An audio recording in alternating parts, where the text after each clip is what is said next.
Every once in a great while, a game comes along that checks off all the boxes that we love about board games.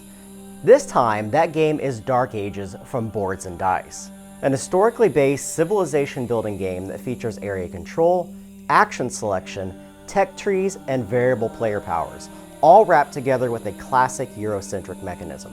Dark Ages features objectives commonly found in 4X games, encouraging players to explore nearby regions, expand their territory, exploit resources, and exterminate their opponents by building up their cities, armies, and fortifications.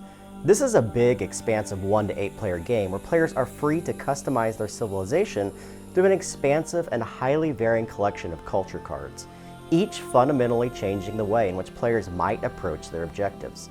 And like any great civilization game, each player will start with one historically accurate leader, each with their own leader card and 2 unique culture cards that may very well shape their early game choices. Today, we will be discussing 7 of those leaders, starting with Berthold, the Count of Carinthia. Berthold has 3 main advantages in Dark Ages, first being his starting position of Carinthia on the map, one of the few provinces that immediately produces iron, the richest of the 4 resources. Iron will not only allow him to quickly progress on the culture track, but also help that player recruit heavy crossbowman units from their unique military technology card.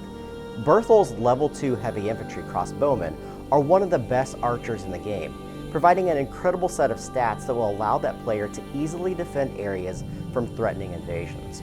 And speaking of defense, Berthold's Defending Our Borders culture card is by far one of the best defensive cards in the game, and when fully leveled up, will allow the player to cause massive attrition to any player who invades their borders. Burkhard II was the Duke of Swabia in 917, and he was heavily involved in the early conflicts of the region. His starting territory of Swabia is located on the western edge of the map and produces iron as its base resource. In the game, this can be important to Burkhard's more militaristic approach to things initially. The Teutonic Knights upgrade to his initial cavalry units requires a great deal of iron to recruit, but once played, it has the potential of giving him the upper hand in some of the early battles. His civil technology is the War Machine. It allows for turning some of that iron into gold, and can offer rewards and a significant advantage when researching military technologies.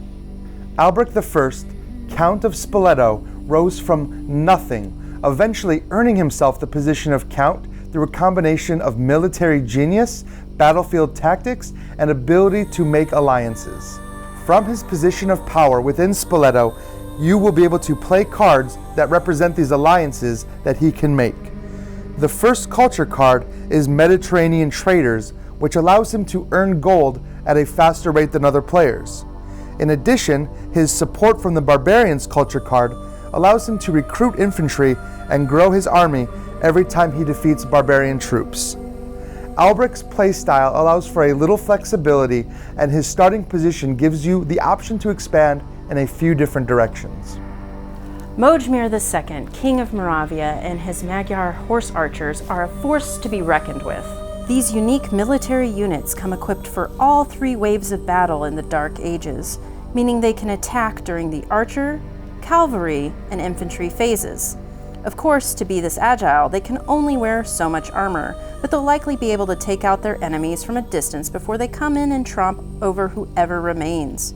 When invading unestablished provinces using his civil technology, Lime's Inferior, Mojmir can gain additional VP when he is successful in battle against barbarians. Upgraded, he can also ignore the first incoming damage dealt, and once fully upgraded, he can settle the province without eliminating units for paying a single gold coin.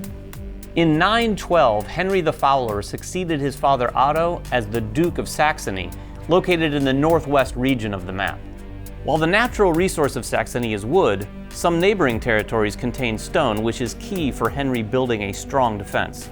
The Stronghold is a civil technology that provides a more efficient route when building keeps, and can also make each keep stronger and more valuable. Henry also starts with Misnia Castle, also known as the Castle of Messene, which once played may allow him to seize the title of the region in which it was built. It will take a lot of stone and won't score any immediate points, but could make the difference in the end of the game.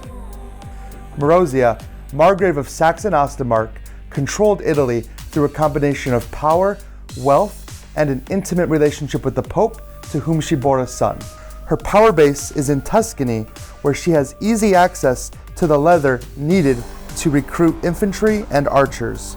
Her close relationship with the church is represented through the card Senatrix, which gives her better bonuses than anyone else whenever she builds a church.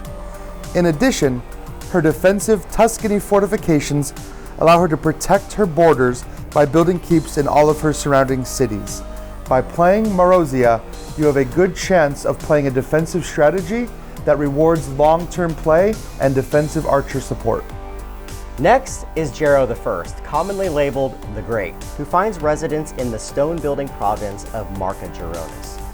Jarrow's culture cards and strategy focus around two main objectives: the construction of churches and the destruction of barbarian tokens on the map. Jarrow is one of the few leaders to begin the game with a relic card, the Arm of St. Syracuse, a card that can be played during the construction of a church, adding even more victory points for each church that they control. And in order to gain those territories to construct the churches, Jarrow must be very clever on how he expands his reach. And this is how his culture card Mercenaries can come into play. Mercenaries allow Jarrow to spend gold to recruit infantry, archers, and even cavalry into areas that his army enters into that contain a barbarian token, meaning that Jarrow has one of the few ways to increase his military strength outside of the normal recruit action.